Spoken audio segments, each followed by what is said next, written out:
नमस्कार, दैनिक सवेरा टीवी देख रहे हैं आप और मैं गजेंद्र शर्मा इस समय आपके समक्ष लाइव हुआ हूं राजधानी शिमला से। आज दिन भर हिमाचल में क्या कुछ खास रहा, ये जानकारी आपके साथ साझा करेंगे। सबसे पहले बात कर लेते हैं हिमाचल में जो सीमेंट कंपनियां हैं, सोलन जिला और बिलासपुर में एसीसी और अंबुजा दो सीमेंट कंपनियां हैं जिन्होंने अपने उत्पादन को बंद कर दिया है।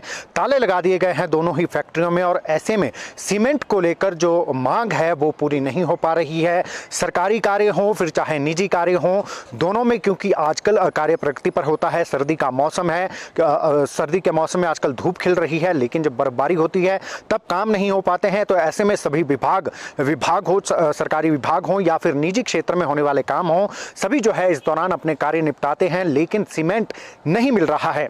सीमेंट ना मिलने का कारण है जो ट्रांसपोर्टर्स और सीमेंट कंपनी प्रबंधन के बीच में जो विवाद चल रहा है। ट्रांसपोर्टर्स कह रहे हैं कि माल भाड़ा बढ़ाया जाना चाहिए और जो सीमेंट कंपनियां कह रही हैं वो कह रही हैं कि 2005 में जो माल भाड़ा लिया जाता था, वसूला जाता था, उसी माल भाड़े के तहत जो है वो ट्रांसपोर्टर काम करे, उसी पैसे में जो है 2005 के माल भाड़े के अनुसार ही जो है उन्हें भुगतान किया जाएगा। तो इसको लेकर कहीं ना कहीं कंपनी प्रबंधन, जो सीमेंट कंपनी प्रबंधन है वो और जो प्राइवेट जो ट्रक ऑपरेटर्स हैं, ट्रांसपोर्टर्स हैं, वो आमने सामने आ गए हैं। 3 दिन बीत चुके हैं इस पूरे विवाद को। ताला लटका हुआ है सीमेंट कंपनियों पर। अंबुजा और एसीसी में, जो अंबुजा कंपनी है वो सोलन के दाड़लाघाट में स्थित है और जो एसीसी कंपनी है वो बरमाना, जो बिलासपुर के अंतर्गत आता है, वो यहां पर स्थित है। हालांकि सरकार की अगर बात करें, जैसे ही मुख्यमंत्री सुखविंदर सिंह सुक्खू के ध्यान में यह मामला आया, उन्होंने चीफ सेक्रेटरी को ऑर्डर किए कि इस मामले को सुलझाया जाए।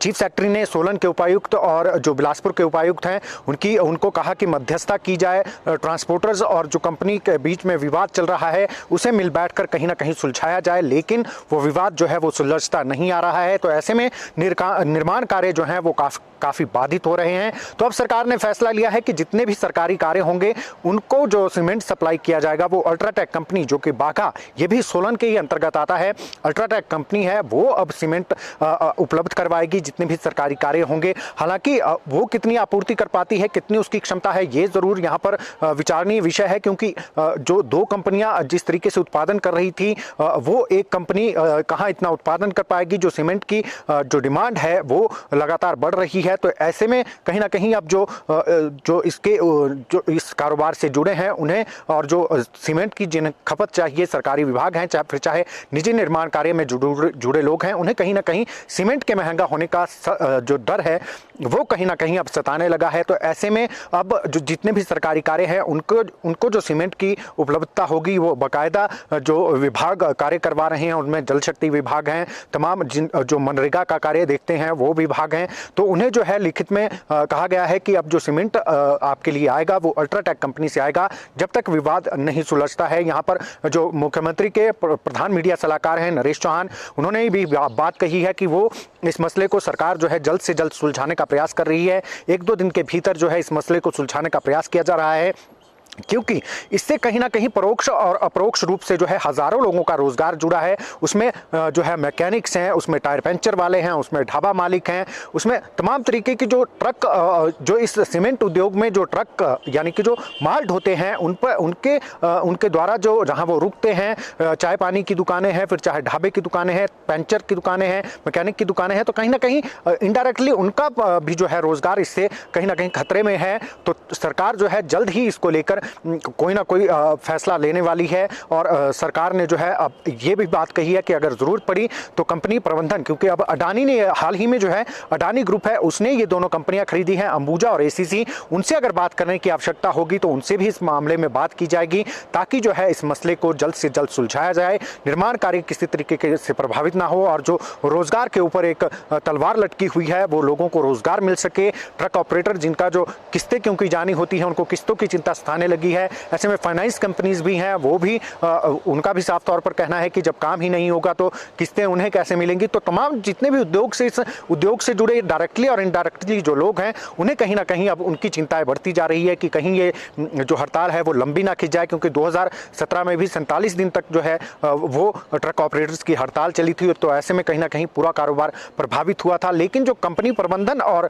जो ट्रक ऑपरेटर्स के बीच में तल्खी का मुद्दा बना है वो माल भाड़े को लेकर है। है ट्रक ऑपरेटर माल भाड़ा बढ़ाने की यहाँ बात कर रहे हैं, कंपनी प्रबंधन माल भाड़ा घटाने की यहाँ पर बात कर रहे हैं। तो अब ऐसे में सरकार के सामने, क्योंकि ये एक बड़ी चुनौती होगा, हाल ही में सरकार बनी है, 10 दिन अभी सरकार बने हुए हैं और एक जो ये बड़ा विवाद यहाँ पर खड़ा हो गया है, तो ऐसे में मुख्यमंत्री इस विवाद से कैसे पार पाएंगे, क्योंकि भाजपा के जो अध्यक्ष हैं, फिर चाहे वो पूर्व मुख्यमंत्री जयराम ठाकुर हैं, वो भी सवाल उठाने लग गए हैं अब की सरकार को, जो है क्योंकि रोजगार से जुड़ा मुद्दा है, हजारों लोगों का रोजगार इससे जुड़ा है, तो सरकार को जो है जल्द से जल्द इस मामले को सुलझाना चाहिए और कोई ना कोई जो है इसका हल निकालना चाहिए।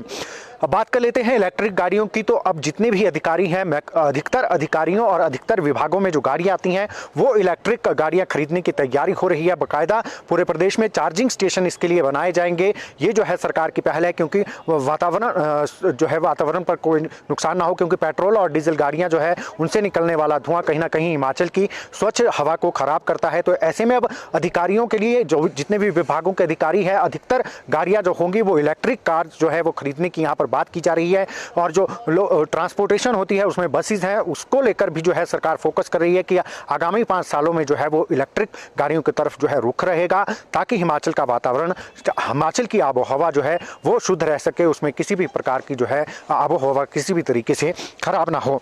इसके अलावा बात कर लेते हैं नए ओएसडी की। तो नए OSD retired IAS Gopal Sharma, जो कि विभिन्न पदों पर रहते हुए अपनी सेवाएं दे चुकी हैं, विभिन्न विभागों का उनको अनुभव है, तो उन्हें जो है अब ओएसडी हिमाचल प्रदेश के मुख्यमंत्री का लगाया गया है। आपको बता दें, दर्जनों भर डिग्रियां इनके पास हैं, दर्जनों विभागों का अनुभव इनके पास है, तो ये कहीं ना कहीं अनुभव अब सरकार अपने साथ लेना चाहती है। तो ऐसे में ओएसडी का जिम्मा जो है वो गोपाल शर्मा संभालेंगे। अर्की, मूलतः अर्की के रहने वाले हैं, अर्की क्षेत्र से जो है वो ताल्लुक रखते हैं और अब सुखविंदर सिंह सुक्खू के ओएसडी के रूप में ये जो है जल्द ही कार्यभार जो है वो संभालेंगे। इसके अलावा बात कर लेते हैं, आज देश भर में जो है बिलावल भुट्टो, जो पाकिस्तान के विदेश मंत्री हैं, उनके पुतले जलाए गए, क्योंकि उन्होंने अमर्यादित टिप्पणी जो है देश के प्रधानमंत्री नरेंद्र मोदी के खिलाफ की थी, उनकी तुलना ओसामा बिन लादेन से की थी। तो ऐसे में कहीं ना कहीं भाजपा जरूर भड़क गई है और आज देश भर के साथ साथ हिमाचल प्रदेश में भी जो है कहीं ना जो धरना प्रदर्शन किया गया। और उसके अलावा पाकिस्तान के जो विदेश मंत्री है बिलावल भुट्टो, उनके जो है पुतले जगह जगह जलाए गए। और एक ही मांग जो है भाजपा के जो नेता हैं वो काफ़ी आक्रामक नजर आए। उनका साफ तौर पर कहना है कि पाकिस्तान दिवालियापन के जो है वो राह पर खड़ा है, लेकिन अपनी इस बयानबाजी से जो है वो निकल नहीं पा रहा है। आतंकवाद का गढ़ बन चुका है पाकिस्तान, लेकिन फिर भी जो है देश के प्रधानमंत्री जिन्होंने भारत देश का नाम गौरवान्वित किया है, पूरे विश्व पटल पर मानचित्र का नाम गौरवान्वित किया है, उन्हें कहीं ना कहीं उन पर इस तरीके की टिप्पणी भाजपा बर्दाश्त नहीं करेगी। और यही वजह है कि जो है आज देश भर में बिलावल भुट्टो के पुतले जलाए गए। राजधानी शिमला में भी जो है बिलावल भुट्टो का भाजपा कार्यकर्ताओं ने पुतला जलाया। इसके अलावा बात कर लेते हैं मुख्यमंत्री, क्योंकि हाल ही में मुख्यमंत्री बने हैं, 10 दिन अभी सरकार बने हुआ है। तो प्रदेश का जो सबसे बड़ा जिला है कांगड़ा जिला, वहां पर आभार रैली रखी गई है। जोरावर स्टेडियम है, वहां पर यह आभार रैली होगी।